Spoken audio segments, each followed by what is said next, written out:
بسم اللہ الرحمن الرحیم۔ السلام علیکم معزز طلباء کرام، آپ سب کیسے ہیں؟ آج ہم موطا امام محمد کے سبق نمبر 295 کو پڑھیں گے۔ آج کے ہمارے سبق کا عنوان ہے پھوپھی کی میراث کا بیان۔ آج کے ہمارے سبق میں ہم باب میراث العمتی سے شروع کریں گے، اور آج کے ہمارے سبق کا جو عنوان ہے وہ بھی اسی باب کے نام سے ہی قائم ہے۔ تو پھوپھی کی وراثت کا کیا معاملہ ہے اور کیا اس کا شرعی حکم ہے، اس حوالے سے احادیث پڑھیں گے، اور اس کے بعد پھر ہم ایک دوسرا باب بھی اپنے موضوع کا حصہ بنائیں گے، اور وہ باب ہے باب النبی هل یورث، کہ یہ باب ہے نبی کے حوالے سے کہ کیا نبی کی وراثت جاری ہوتی ہے، یعنی نبی کی بھی وراثت اس کا بھی ترکہ تقسیم ہوگا۔ تو اس حوالے سے بھی ہم نے آج کا باب جو ہے وہ شامل درس کرنا ہے۔ تو بہرحال ہم پہلے جو پہلا باب ہے اس کو پڑھتے ہیں، اور اس کا جو اس پر کلام ہے اس کے کرنے کے بعد ہم پھر دوسرے باب کی طرف بھی بڑھتے ہیں۔ تو امام محمد رحمۃ اللہ علیہ آپ ذکر فرماتے ہیں کہ اخبرنا مالک اخبرنا محمد بن ابی بکر بن عمرو بن حزم انه كان يسمع اباه كثيرا يقول كان عمر بن الخطاب يقول عجبا للعمة تورث ولا ترث۔ امام محمد رحمۃ اللہ علیہ آپ فرماتے ہیں کہ امام مالک نے ہمیں محمد بن ابو بکر بن عمرو بن حزم سے خبر دی کہ وہ اپنے والد سے بکثرت سنا کرتے تھے کہ حضرت عمر بن خطاب رضی اللہ تعالیٰ عنہ فرمایا کرتے، عجیب بات ہے کہ پھوپھی کا تو وارث بنتا ہے یعنی بھتیجا، اور وہ وارث نہیں بنتی، یعنی اگر بھتیجا فوت ہو جائے تو پھوپھی اس کی وارث نہیں بنتی۔ قال محمد انما يعني عمر هذا فيما نرى انها تورث لان ابن الاخي ذو سهم ولا ترث لأنها ليست بذات سهم، ونحن نروي عن عمر بن الخطاب وعلي بن أبي طالب وعبد الله بن مسعود أنهم قالوا في العمة والخالة إذا لم يكن ذو سهم ولا عصبة فللخالة الثلث وللعمة الثلثان، وحديث يرويه أهل المدينة لا يستطيعون رده أن ثابت بن الدحداج مات ولا وارث له فأعطى رسول الله صلى الله عليه وسلم أبا لبابة بن عبد المنذر وكان ابن أخته ميراثه، وكان ابن شهاب يورث العمة والخالة وذوي القربات بقرابتهم، وكان من أفقه أهل المدينة وأعلمهم بالرواية۔ امام محمد رحمۃ اللہ علیہ نے جیسے حدیث پاک ذکر کی تو اس کے بعد اپنا نظریہ اور مسئلے کے احناف کو واضح کرتے ہوئے آپ نے جو گفتگو فرمائی تو اس کا حاصل یہ ہے کہ آپ نے فرمایا کہ حضرت عمر بن خطاب رضی اللہ تعالی عنہ نے جو یہ کہا ہے کہ پھوپھی کی وراثت اس کا بھتیجا پائے گا، تو کیونکہ وہ حصے والا ہے، اور پھوپھی کو بھتیجے کی میراث نہیں ملے گی کیونکہ وہ حصے والی نہیں ہے۔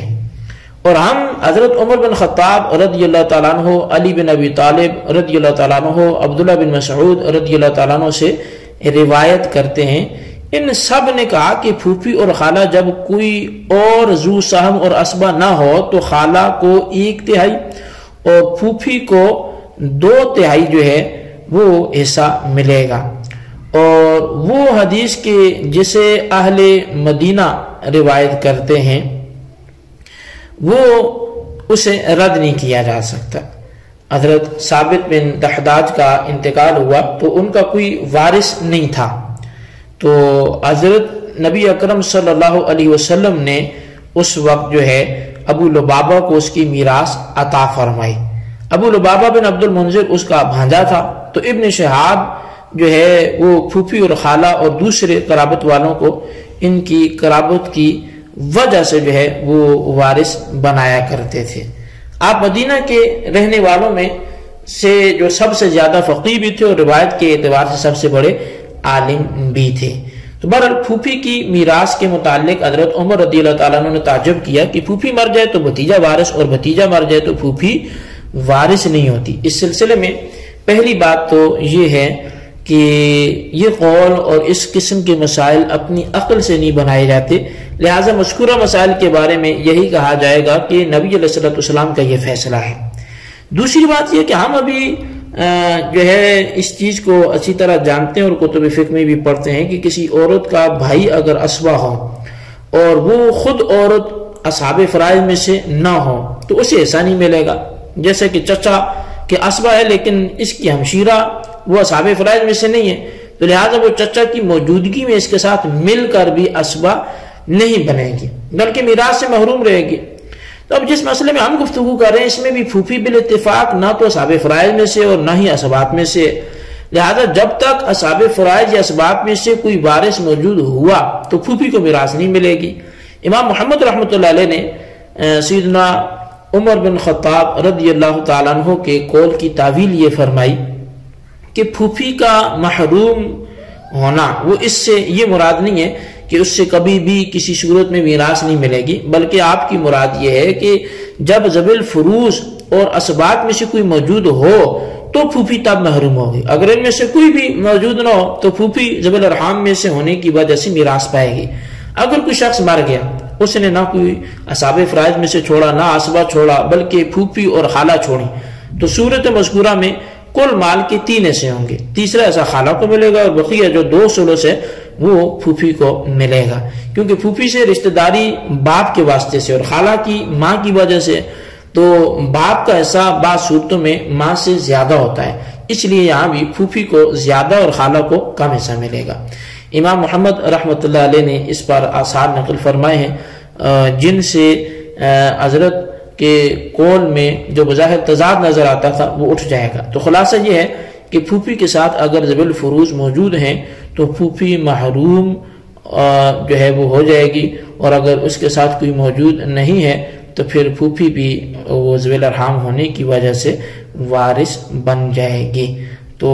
بہرحال جی یہ ہمارا آج کا سبق تھا جس میں ابھی تک ہم نے یہاں تک گفتگو کی ہے، جبکہ اس باب کی ایک حدیث ابھی باقی ہے، تو اس جو باقی حدیث ہے اس کے حوالے سے ہم گفتگو کرتے ہیں اور پھر دوسرا باب بھی ہم نے شامل درس کرنا ہے۔ تو امام محمد رحمۃ اللہ علیہ فرماتے ہیں کہ اخبرنا مالک اخبرنا محمد بن ابی بکر عن عبد الرحمن بن حنظلہ بن اجلال الزرقی انه اخبره عن مولى لقريش كان قديما يقال له ابن مرسن قال كنت جالسا عند عمر بن الخطاب فلما صلى صلاة الظهر قال يا يرفع هلم ذلك الكتاب لكتاب كان كتبه لعلمه كتب فيه شيئا مقدارا برأيه في شأن العمة يسأل عنه ويستخير الله هل لها من شيء فأتى به يرفع ثم دعا بطور فيه ماء أو قدح فمحى ذلك الكتاب فيه ثم قال لو رضيك الله أقرك امام محمد رحمۃ اللہ علیہ فرماتے ہیں کہ امام مالک نے ہمیں خبر دی کہ ہمیں محمد بن ابو بکر نے عبد الرحمن بن حنظلہ بن اجلان زرقی سے انہیں قریش کے ایک ضعیف العمر آزاد کردہ غلام مرسا نے یہ بتایا کہ میں حضرت عمر بن خطاب رضی اللہ عنہ کے پاس بیٹھا ہوا تھا، جب آپ نے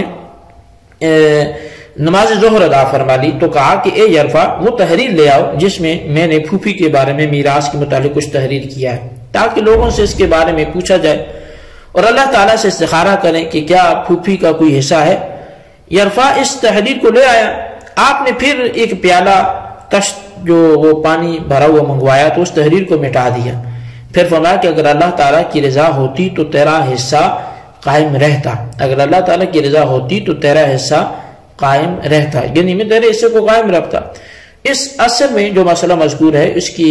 شرح جو ہے وہ پہلے بھی اسی ہمارے سبق میں گزر چکی۔ پھوپھی کے بارے میں حضرت عمر نے تحریر لکھ رکھی تھی جس میں اس کا حصہ مذکور تھا، وہ ذوی الفروض تھی یا اسبات میں شامل تھی، اس کا علم نہیں ہے، لیکن آپ نے وہ تحریر پانی میں ڈال کر مٹا دی۔ تو مسئلہ بہرحال اپنی جگہ ہی ہے، وہ یہ ہے کہ اگر اصحاب فرائض یا اسبہ میں سے کوئی موجود ہو تو پھوپھی بھی محروم ہوگی، اور ان میں سے کوئی بھی موجود نہ ہو تو پھوپھی محروم نہیں ہوگی۔ تو بہرحال یہ ہمارا باب مکمل ہوا۔ دوسرا باب ہے باب النبی حل یورث، کیا نبی بھی، اس کا بھی کوئی، نبیوں کا بھی کوئی وارث ہوتا ہے؟ تو اخبرنا مالک اخبرنا ابو الزناد عن الاعرج عن ابی ہریرہ ان رسول اللہ صلی اللہ علیہ وسلم قال لا تقسم ورثتی دینارا ما ترکت بعد نفقت نسائی و مؤونتی عاملی فہو صدقۃ۔ امام محمد رحمۃ اللہ فرماتے ہیں کہ امام مالک نے ہمیں ابو الزناد سے، وہ اعرج سے اور حضرت ابو ہریرہ رضی اللہ عنہ سے روایت کرتے ہیں کہ رسول کریم صلی اللہ علیہ وسلم نے فرمایا کہ میری وراثت ایک ایک دینار کر کے تقسیم نہ کی جائے، میں اپنی بیویوں کے خرچے اور عاملوں کی تنخواہوں کے علاوہ چھوڑوں تو وہ صدقہ ہے۔ اخبرنا مالک حدثنا ابن شهاب عن عروة بن الزبير عن عائشة زوج النبي صلى الله عليه وسلم أن نساء النبي حين مات رسول الله صلى الله عليه وسلم أردنا أن يبعثن عثمان بن عفان إلى أبي بكر الصديق يسأل ميراثهن من رسول الله صلى الله عليه وسلم فقالت لهن عائشة أليس قد قال رسول الله لا يورث ما تركنا صدقة۔ امام محمد فرماتے ہیں کہ ہمیں ابن شہاب نے،